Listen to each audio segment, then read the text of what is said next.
નમસ્કાર દોસ્તો, આપ જોઈ રહ્યા છો સાઈ ગ્રુપ ઇન્ડિયા સંચાલિત નવસારી લાઈવ। નવસારી જિલ્લામાં આગામી દિવસમાં વડાપ્રધાન નરેન્દ્ર મોદીનો પ્રવાસ યોજાવાનો છે, ત્યારે એમના આગમન પૂર્વે વિવિધ તૈયારીઓમાં નવસારી જિલ્લાનું વહીવટીતંત્ર, જિલ્લા ભાજપ અને અન્ય સંગઠનો પણ લાગી ગયા છે।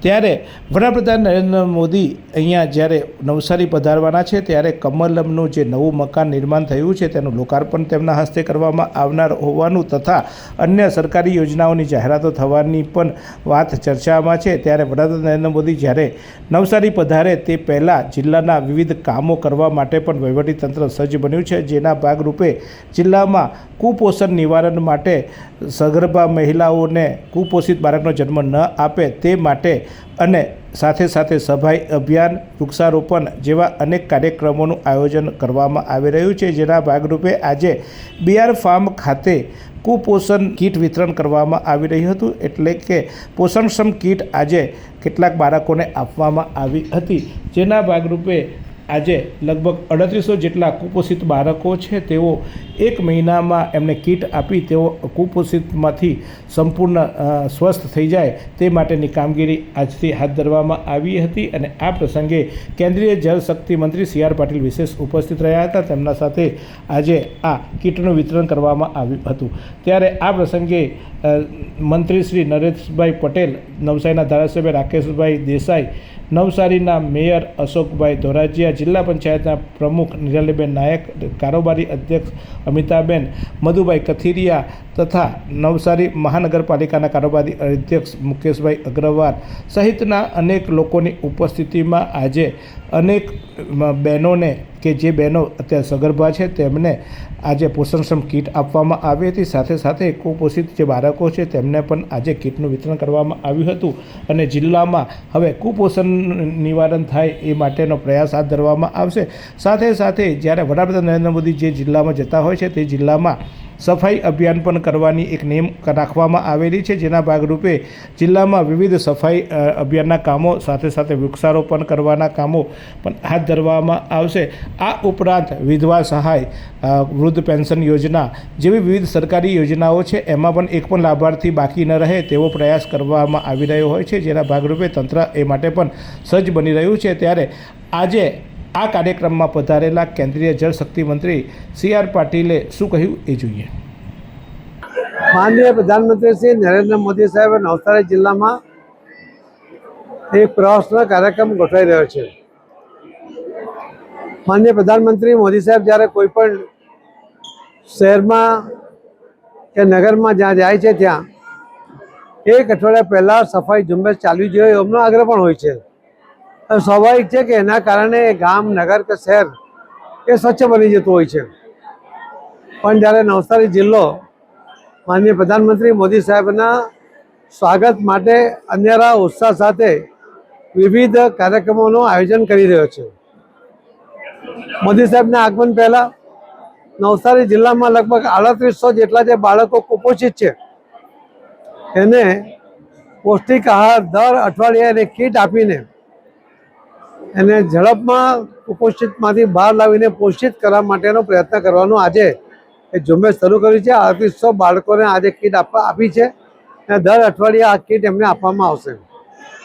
આપણે જે સગર્ભા બહેનો છે, જે વીક છે, શારીરિક રીતે ઓછી ઉંમરમાં લગ્ન થવાને કારણે પૂર્ણ શારીરિક વિકાસ નહીં થયો હોય તેવા ટાઈમમાં ગર્ભવતી થઈ જાય તો એના કારણે બહેન પણ વીક હોય અને એનો બાળક પણ કુપોષિત આવે, એટલા માટે એવી જરૂરિયાતમંદ બહેનોને પણ અમે એને પૌષ્ટિક આહાર આપીને એ બહેન પણ પોષિત થઈ જાય, એનો આવનારો બાળક પણ કુપોષિત ના હોતા અને પોષિત જ અવતરે એના માટેની પણ ઝુંબેશ અમે શરૂ કરવા છે। અમે નવસારી જિલ્લાના તમામ ટીબી પેશન્ટોને એના વાલીઓને બોલાવીને 3 મહિનાની કીટ સરકારમાંથી એને મદદ મળે છે, પણ એ સિવાયની અલગ કીટ વધારાની આપીને એમને પણ ટીબીમાંથી મુક્ત કરવા માટેનો પ્રયત્ન કરવા તરફ જઈ રહ્યા છે। સરકારની યોજનામાં જે વિધવા બહેનોને પણ જે કોઈને પેન્શન ના મળતું હોય તો એની પણ ઝુંબેશ કરીને નવસારી જિલ્લાને તમામ જે વિધવા બહેનો જેને પેન્શનનું ફોર્મ ના ભર્યું હોય બધાને ફોર્મ ભરાવીને એને પણ પેન્શન મળતું થાય એનો પણ પ્રયત્ન અમે સૌ અધિકારી કર્મચારીઓ સાથે મળીને અને કાર્યકર્તાઓ સાથે મળીને કરી રહ્યા છીએ। અમે માનનીય પ્રધાનમંત્રી મોદી સાહેબની એક જે સુકન્યા સમૃદ્ધિ યોજના છે એમાં પહેલાં પણ 44,000 જેટલી બહેનોને નવસારી સંસદીય મત વિસ્તારમાં એમનું એકાઉન્ટ ખોલ્યું હતું ને 250 રૂપિયા એમાં પહેલાં જમા કર્યા હતા. એમાં મહેન્દ્ર બ્રધર્સ નવસારી તરફથી એ મદદ પણ મળી હતી. હવે બાકીની જે દીકરીઓ એના જે એકાઉન્ટ ખોલવાના છે એના પણ એકાઉન્ટ ખોલીને એમાં પહેલો હપ્તો 250 ભરાવીને મા બાપ બાકીના સમયમાં એમના પૈસા ભરે પણ એનો એકાઉન્ટ ખુલી જાય એના માટેની પણ અમે ઝુંબેશ શરૂ કરી રહ્યા છીએ. આવી અનેકવિધ યોજનાઓ દ્વારા નવસારી જિલ્લાને એક વિશિષ્ટ સ્થાન અપાવવું, માન્ય મોદી સાહેબની સરકાર, કેન્દ્ર સરકાર અને રાજ્ય સરકારની અનેક યોજનાઓ જેના લાભાર્થી સુધી પહોંચવા માટે એમાં પણ અમે પ્રયત્ન કરીને ઝુંબેશ શરૂ કરી રહ્યા છીએ. મને વિશ્વાસ છે કે આપ સૌના માધ્યમથી આ વાત લોકો સુધી પહોંચે, લોકો જાગૃત થાય, પોતે એના અધિકારી હોય તો એ અધિકારીને વંચિત ન રહી જાય એના માટે અને બીજાને પણ અધિકાર અપાવવા માટે પ્રયત્નશીલ થાય એ જ આપના માધ્યમથી મારે સૌને વિનંતી છે. ખૂબ ખૂબ ધન્યવાદ.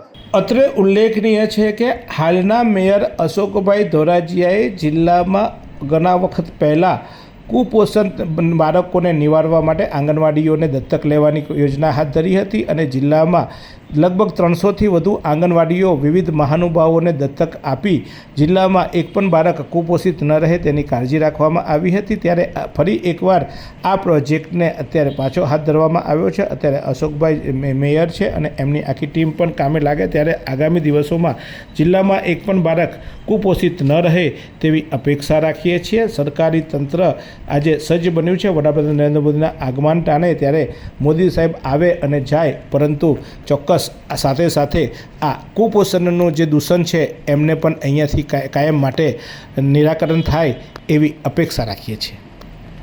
શું તમે શરીરના સાંધાના દુખાવાથી પીડાઈ રહ્યા છો કે પછી તમે કોઈ સ્પોર્ટ્સ ઇન્જરીથી પીડાઈ રહ્યા છો? લકવાની બીમારી બાદની પીડા સહન કરી રહ્યા છો? શું તમને સ્પાઇનલ પ્રોબ્લેમ છે? તો આ તમામ દુખાવાને હવે બાય બાય કરી દો, કારણ કે માસ્ટર ડિગ્રી ધરાવતા ખૂબ જ અનુભવી ફિઝિયોથેરાપિસ્ટ ડૉક્ટર અમિત પટેલ પાસે તમે આ તમામ સમસ્યાઓનું સચોટ નિદાન કરાવી ફરીથી નોર્મલ જિંદગી જીવી શકો છો. તો સરનામું નોંધી લો. Comprehensive care center, DD street, library પાસે, અનુરાગ સારીઝની લાઇનમાં, નવસારી.